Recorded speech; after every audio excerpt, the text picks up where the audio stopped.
la bouche, les intestins et l'anus. Donc les pertes. Et bien sûr, les pertes au niveau des cheveux, des fanères. Donc l'apport alimentaire, il est de 10 mg au moyen chez l'adulte. Chez la femme en période de menstruation, on peut doubler jusqu'à 20 mg par jour. Donc l'apport quotidien du fer. L'absorption se fait au niveau des entérocytes, au niveau intestinal. Et vous avez les pertes. Donc les pertes, 90% du fer apporté sera perdu.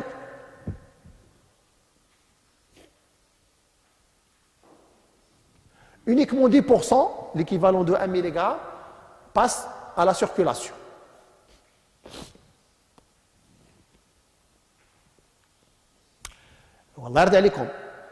Un message, on va donner des précisions parce que les questions d'examen se forment de QCM.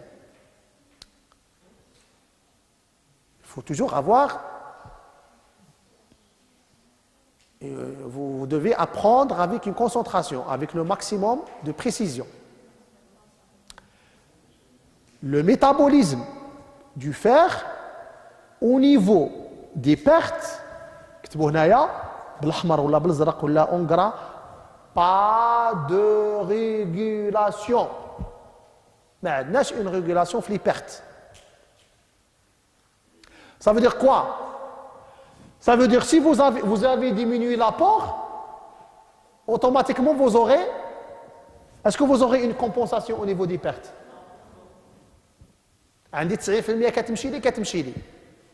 Ça veut dire si j'ai ici 5 mg, automatiquement j'aurai un déficit. Voilà. Les pertes elles sont là. Je vais pas avoir une absorption, une activation de l'absorption, là, une limitation de donc pas de régulation de pertes au cours des déficits du fer. Les pertes sont toujours constantes. Ça c'est important, c'est une exception pour le métabolisme du fer. Donc les pertes se font au niveau des entérocytes. Comment?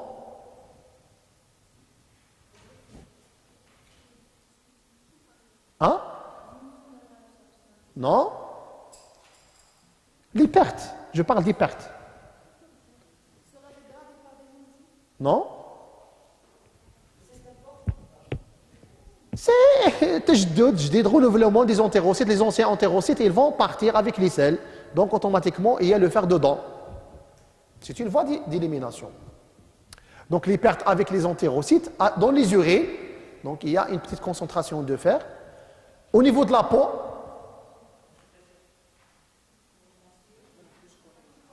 le hammam, fric, qui est ça? Donc c'est la desquamation, donc ça veut dire naturel, bien sûr. Etc. C'est pas plus la peau. Donc une desquamation physiologique. Donc la peau se renouvelle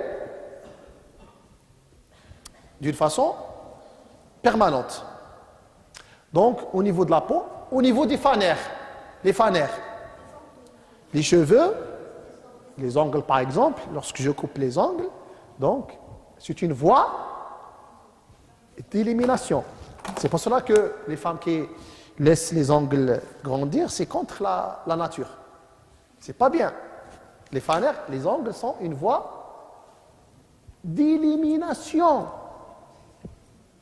Je dois constamment enlever les ongles. Et la nature, je pratique quelque chose contre la nature. Donc, laisser les ongles grandir, je suis contre la nature. Donc, je vais limiter une voie d'élimination. Vous voyez? Donc, donc, les fanères, les menstruations chez la femme, donc c'est une voie d'élimination naturelle, physiologique chez la femme. Donc les apports doivent être augmenter généralement l'apport 10 mg, 20 mg menstruation en présence chez la femme en période de fertilité. Très bien. Donc le fer, il passe dans la circulation sanguine et sera transporté par la transférine. Très bien. Aux cellules qui vont utiliser le fer. Très bien. Qu'est-ce qu'on a dit? La grande partie du fer, il est où? Donc les cellules qui utilisent beaucoup plus de fer, lesquelles? Les cellules souches hématopoïétiques, les cellules qui vont donner la naissance aux globules rouges. Donc la moelle, au niveau de la moelle osseuse, très bien. Donc le fer, il est dans le plasma, vous voyez, il est en équilibre avec les différentes voies. Donc le fer qui circule dans le plasma, il est en échange en cas de besoin ou là, en cas de stock avec le pool de réserve. Et vous avez dans les réserves, il y a la ferritine et l'hémosidérine. La différence, c'est que la ferritine, le fer d'Iala, le fer porté par la ferritine, c'est un fer facilement mobilisable en cas de besoin.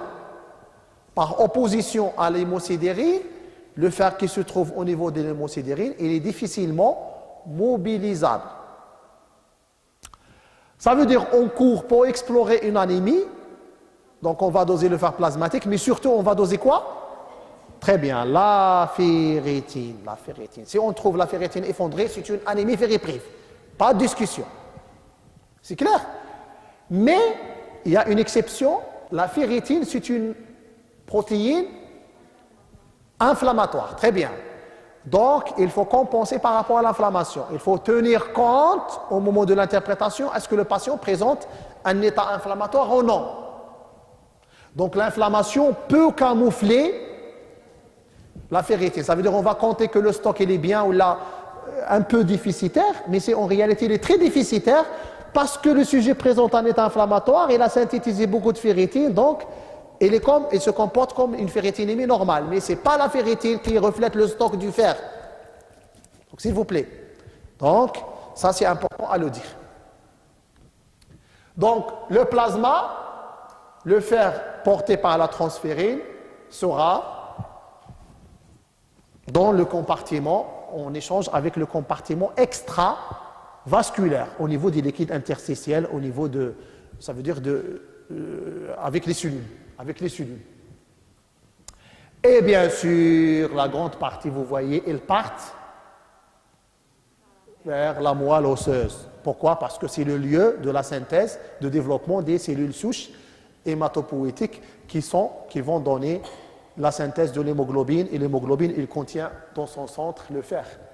Et bien sûr, après la synthèse, les globules rouges, ils vont passer dans le sang. Et l'hémoglobine, c'est le transport de l'oxygène. Très bien.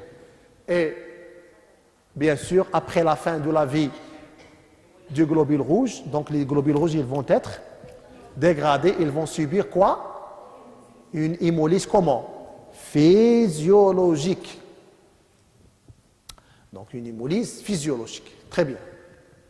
Donc, au niveau de la rate, au niveau de la moelle osseuse, après 120 jours, donc c'est le système réticulo-histiocytaire.